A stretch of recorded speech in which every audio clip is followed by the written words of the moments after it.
Hello Tanzania, karibu sana mdau wa KSP unayetufuatilia. Leo nakuletea bidhaa ambayo ni nzuri na ni bora na inaweza kukusaidia katika project tunayofanya.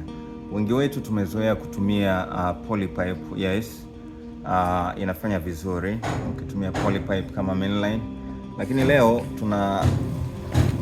hizi ni hose ni ngumu. Hii ni mita 100 na ina diameter ya 63 mm. Ni ngumu kweli kweli kama unavyoweza kuiona. Sasa hii hapo unaweza kutumia badala ya kutumia polypipe, na gharama yake ni nafuu ukilinganisha na polypipe. Kwa hiyo wakulima wote, zipo za inchi 1.5, zipo za inchi 2. Ni ngumu, inakaa muda mrefu na inahamishika kwa urahisi. Hizi ni flat hose, zinafanya vizuri, ni mita 100. Unaweza ukazipata kwetu sisi KSP Tanzania kwa gharama nafuu kabisa.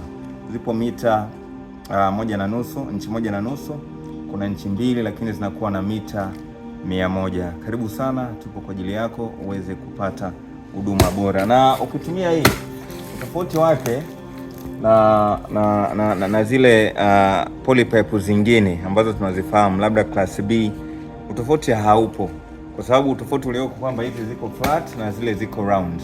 Kwa hiyo tofauti hamna na ni imara kabisa, zinafanya vizuri. Unaweza ukaibeba, ni rahisi unavyoweza kuona, inabebeka, unaona. Kwa hiyo hata ukalimia ni rahisi kuhamisha. Kwa wale ambao wanasumbuka, naweza nikahamisha polypipe. Hii hapa unaitumia kama polypipe, yenyewe inakuwa ni flat hose na unaweza ukaihamisha kwa urahisi kutoka shamba moja kwenda shamba nyingine.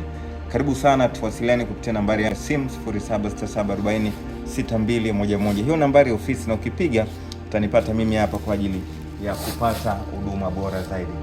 Karibu sana KSP, tupo kwa ajili yako. Thank you.